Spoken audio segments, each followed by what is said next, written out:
ভাইয়েরা আমার,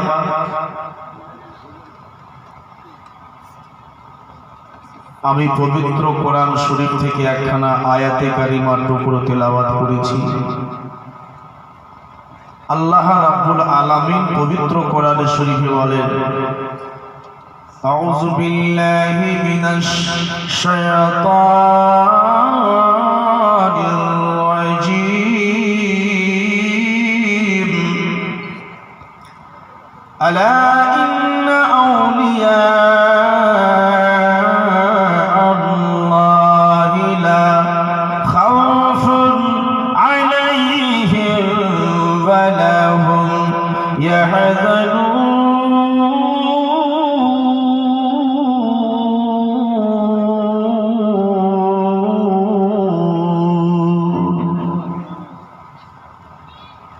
নিশ্চয়ই আল্লাহর ওলি যিনারা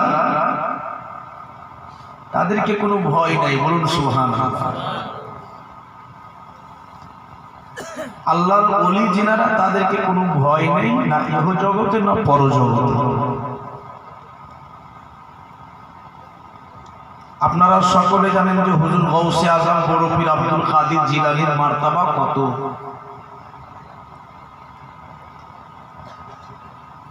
ভাইয়েরা আমার, বন্ধু বোনেরা, রাত অতিরিক্ত হয়েছে, সময় নষ্ট করব না। হুজুর বড় পীর আব্দুল কাদের জিলানী মেহবুবে সুবহানী কুতুবে রব্বানী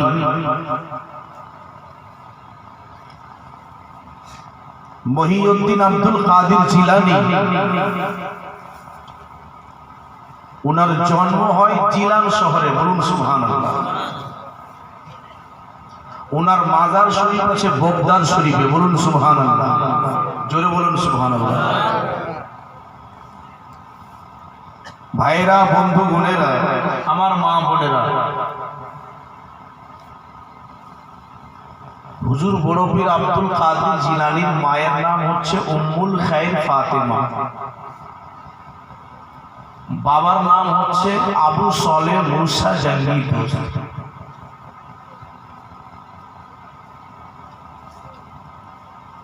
ভাইরা আমার, বন্ধু বোনেরা, আল্লাহর নবীর আওলাদ হুজুর বড় পীর আব্দুল কাদের জিলানী মায়ের পেট থেকেই 18 পারা কোরআন হাফিজ হয়েছে, বলুন সুবহানাল্লাহ। বলবেন যে মৌলানা এগুলো অনেক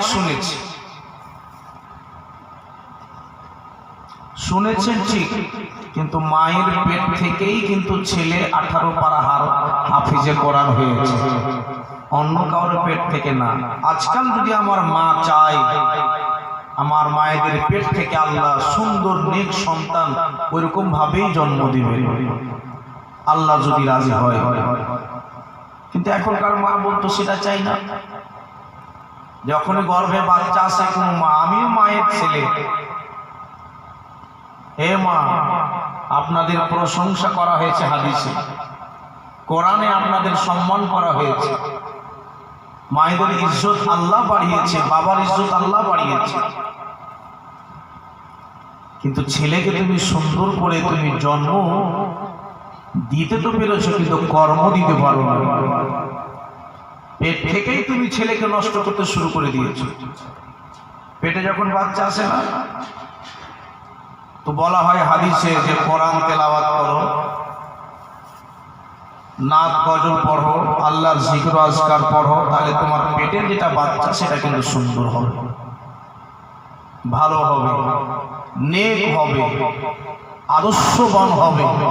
কিন্তু আজ ওরে বাপরে, সামনে চাঙ্গারি রেখে দিয়েছে, গোল করে গোচ্ছা করে বেটি ছেলে বসে গেছে, আর চাঙ্গারিতে সুন্দর করে একটা মোবাইল রেখে দিয়েছে, আর সিনেমা লাগিয়ে দিয়েছে হাম বলে তুম বলে, চলছিস চাঙ্গারিতে গান। হ্যাঁ, এমনি করে বরকত হবে বিড়িতে। এখানকার মা বোনেরাও বিড়ি বাঁধে। এ মুসলমান ভাইরা, তাই তো কবিও বলে দিয়েছে, মা বোনগণ তোমরা বিড়ি যতই বাঁধো না, নমাজি রোজা না করিলে বরকত পাবে না। মা বোন গো তোমরা বিড়ি যতই বাঁধো না, নমাজি রোজা না করিলে বরকত পাবে না। টাইমে টাইমে পাঁচ ওয়াক্তের নামাজ তোমরা পড়ো, থাকিতে সময় তোমরা যেন স্বামীর সেবা করো। স্বামীর সেবা করে না, আল্লাহর ইবাদত করে না, আল্লাহ তোমায় করবে গো পার। নাইলে তুমি ডুবে যাবে, নাইলে তুমি ডুবে যাবে দোজখের মাঝার। মা বোন গো তোমরা বিড়ি যতই বাঁধো না, নমাজ রোজা না করিলে বরকত পাবে না।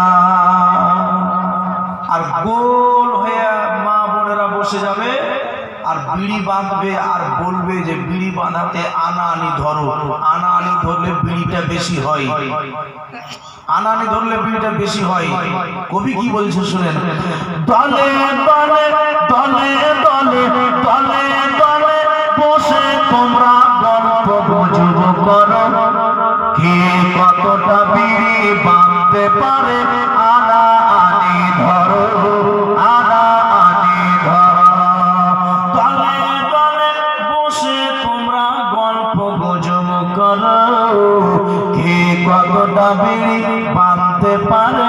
আনা আনি ধরো, আনা আনি ধরো, আনা আনি ধরো না বিড়ি বাঁধাতে। কোরআন পড়ো বাড়িতে, আল্লাহ তোমায় করবে গো পার।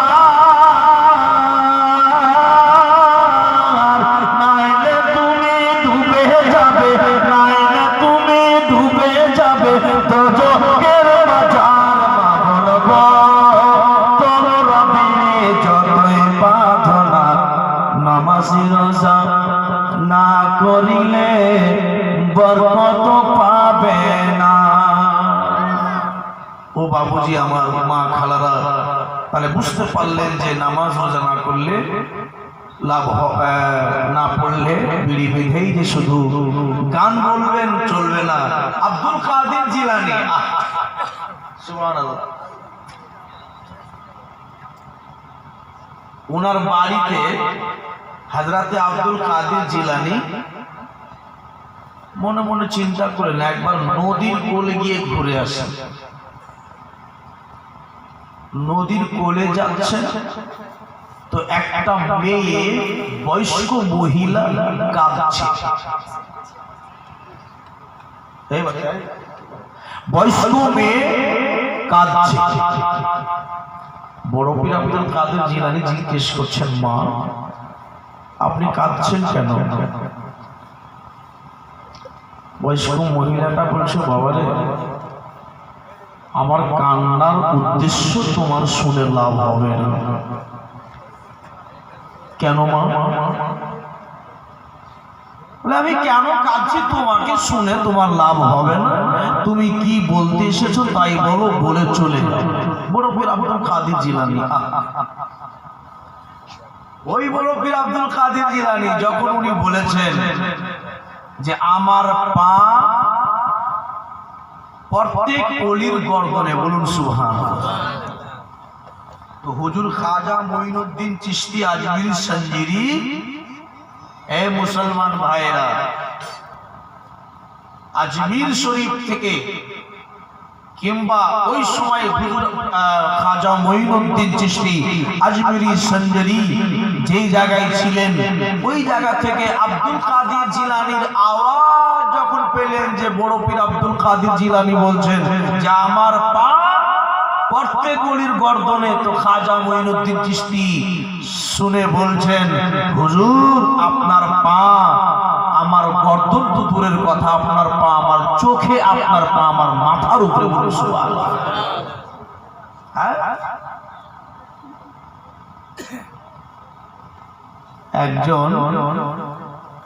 একজন কিন্তু মুসলমান ভাইরা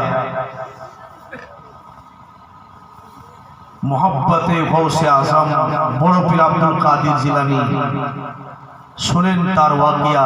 উনি গেলেন, বলে মা আপনি কাঁদছেন কেন? ডেলি দেখছি আপনি এই জায়গাতে বসে বসে কাঁদেন। বলে বাবা আমার কান্না, আমার কান্না, তুমি আমার কান্নার কারণ শুনবে না। আমার কান্না তুমি কারণ শোনো না বাবা, কারণ আমার কান্নার কারণ তোমার শুনে লাভ হবে না। মা গো একবার বলেন কিসের জন্য কাঁদছেন? মা বলে বেটা রে, এই জন্য আমি কাঁদছি রে বেটা, কারণ আমার সন্তান এই নদীতে ডুবে মরেছে। আমার ছেলে এই সমুদ্রতে, আমার ছেলে ডুবে শহীদ হয়ে গেছে রে বাপ, তার জন্য আমি কাঁদছি বেটা, তুমি জানো না। ওই জন্য আমার মা ডেলি আমি এই নদীতে জল আনতে এসে রে বেটা, আমি মন ভরে আমার ছেলের জন্য কাঁদি। একটাই আমার ছেলে,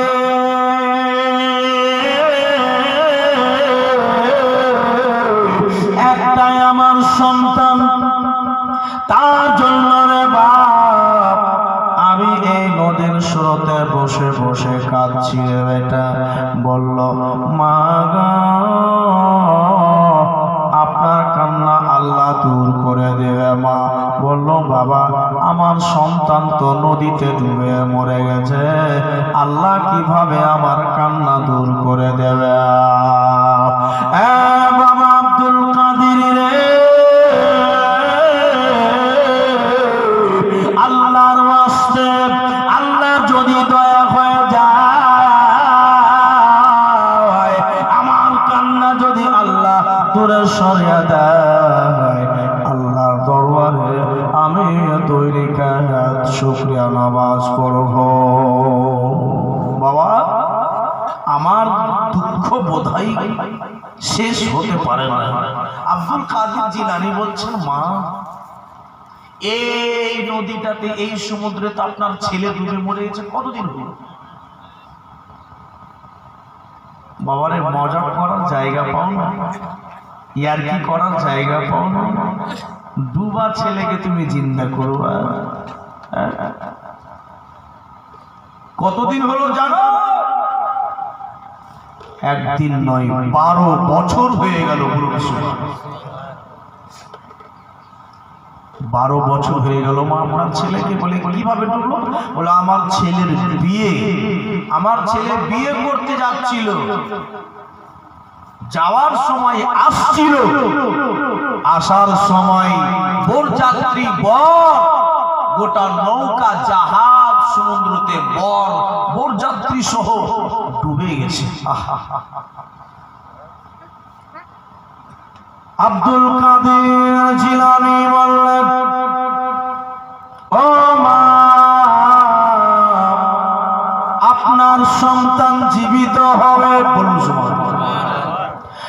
1 বছর হোক না কেন,